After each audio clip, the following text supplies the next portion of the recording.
Τώρα εγώ να τολμήσω να πω και κάτι. Μάλιστα. Σας πάω σε άλλο θέμα, μια μικρή έτσι παρένθεση. γνώμη να μας πείτε. Πολύ ταραχή, πολύ έτσι ανησυχία τώρα με τα θέματα για τον προσωπικό αριθμό και την ηλεκτρονική έτσι δικτατορία που επιβάλλεται σιγά σιγά παγκοσμίως. Για πείτε μας μια έτσι την άποψή σας λίγο σε αυτό. Εγώ δεν θα δώσω λύση, γιατί και στο Άγιον Όρος δεν δώσανε λύση. Γιατί το θέμα ειδικά αυτό του προσωπικού αριθμού δεν είναι θέμα δογματικό. Πλην όμως το Άγιον Όρος είπε ότι αυτά είναι μία δρομολόγηση για το ολοκληρωτικό φακέλωμα και για τις ηλεκτρονικές ταυτότητες. Είναι ένας δρόμος, μια είσοδος για να προχωρήσουμε εκεί. Εγώ τώρα κάνω μια αναδρομή για τα τελευταία χρόνια. Μιλάμε για τον κορονοϊό, ο οποίος κατά τη γνώμη μου ήταν οργανωμένος. Δεν ήταν τυχαίος. Ο κορονοϊός ήταν οργανωμένος και ειδικά όταν έμαθα ότι έγινε στην Κίνα, ξεκίνησε από εκεί, ήξερα ότι αυτοί που είναι ισχυροί της γης θέλανε να εξοντώσουν και τους Κινέζους. Γιατί οι Κινέζοι είναι 6 φορές περισσότεροι από τις ΗΠΑ.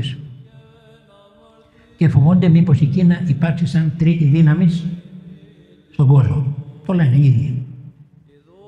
Και είπαν ότι αν θέλουμε να λιγοσκέψουμε τον κόσμο, το είπαν οι μεγάλοι, αν θέλουμε να λιγοσκέψουμε τον κόσμο, να το φτάσουμε στα 400, στα 500 εκατομμύρια, θα πρέπει να εφεύρουμε μια πανδημία. Το γράψανε και στις εφημερίδες, το είδε και γραμμένο το 2011. Για να εξυπηρετήσουν τα συμφέροντα αυτών των ισχυρών ανθρώπων, οι οποίοι κατευθύνουν τις τύχες μας. Το γεγονός ότι μετά τον κορονοϊό ήρθε αμέσως και παράνομα το εμβόλιο, το οποίο ούτε καν εξετάστηκε, το οποίο εμβόλιο υπήρχε και πρώτου κορονοϊού, έτσι. Λοιπόν, το γεγονός ότι βγήκε το εμβόλιο, ήρθε λοιπόν ο Παγκόσμιος Οργανισμός Υγείας και έγινε ένας παγκόσμιος δικτάτορας. Είπε σε όλες τις κυβερνήσεις του κόσμου, θα κάνετε το εμβόλιο. Σε όλες τις κυβερνήσεις του κόσμου, υποχρεωτικό, παντού. Άρα λοιπόν εδώ μιλάμε για μια νέα εποχή, έτσι, μια εποχή δικτατορίας.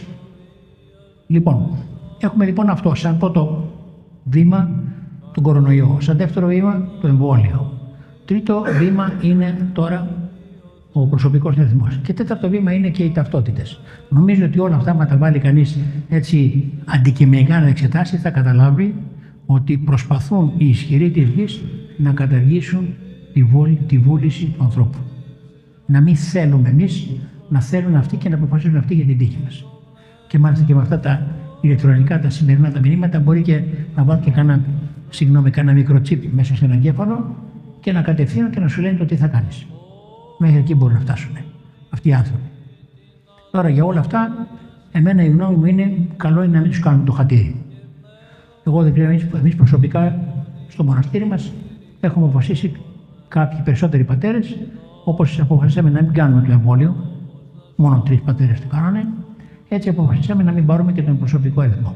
Από εκεί και πέρα ο καθένας κατά βούληση νομίζω ότι δεν θα πρέπει να παίξουν το παιχνίδι τους, αλλά θα πρέπει να αγωνιστούμε όλοι μαζί εναντίον των ισχυρών της γης. Γιατί θέλουν να καταργήσουν τη βούληση, τη θέληση του ανθρώπου που είναι θείο δώρο και την ελευθερία του, που είναι δώρο του Θεού. Γιατί ο Θεός μας, από τη στιγμή που ο ίδιος ο Χριστός μας είπε «Ώστις θέλει ο επίσης βελθήν», όποιος θέλει, εκεί φαίνεται το πόσο δημοκρατικός και το πόσο ελεύθερος είναι ο Θεός μας και θα πρέπει και εμείς να αγωνιστούμε για την ελευθερία μας την πραγματική. Χρειάζεται αγώνας. Αλλά πιστεύω ότι με τον καιρό θα φανερωθούν τα σχέδια, όλα αυτά τα δαιμονικά σχέδια και ότι ο Θεός θα μας απαλλάξει. Μετά την πόρα τη δαιμονική θα έρθει η ηλιακάτε θεϊκή, Άγιος Παΐσιος. Και ο Άγιος Πορφύριος ακόμα είπε, γιατί μερικοί χριστιανούλιδες των εισαγωγικών λένε εντάξει, μας είπε τόσο προφητής ο Άγιος Παΐσιος, ο Άγιος Πορφύριος είπε τίποτα. Βγήκανε 4 βιβλία τώρα του Αγίου Πορφυρίου. Άγιος Πορφύριος ο προφήτης. Άγιος Πορφύριος ο προφήτης. Και επειδή μερικοί είπαν, έλα τον είπατε και προφήτη αμέσως, το 4ο βιβλίο λένε Άγιος Πορφύριος ο σοφότατος, για να μην σκανδαλίζει το κόσμο μας με το προφήτης. Στο δεύτερο βιβλίο από αυτά λέει ότι ο Άγιος Πορφύριος είπε θα έρθει ένας συνετός ηγέτης στην Ελλάδα, ο οποίος θα φέρει τους νέους στο Χριστό. Το ερώτημά μου ήταν γιατί τους νέους. Γιατί νομίζω ότι εμείς οι μεγάλοι έχουμε δρομολογηθεί τροποντινά και όσο να είναι λίγος πολύ κάπου πιστεύουμε, κάπου δεν πιστεύουμε, κάτι γίνεται. Αλλά οι νέοι σήμερα ψάχνονται. Και νομίζω ότι χρειάζεται ένας σωστός ηγέτης να μάθει στους νέους να πιστεύουν.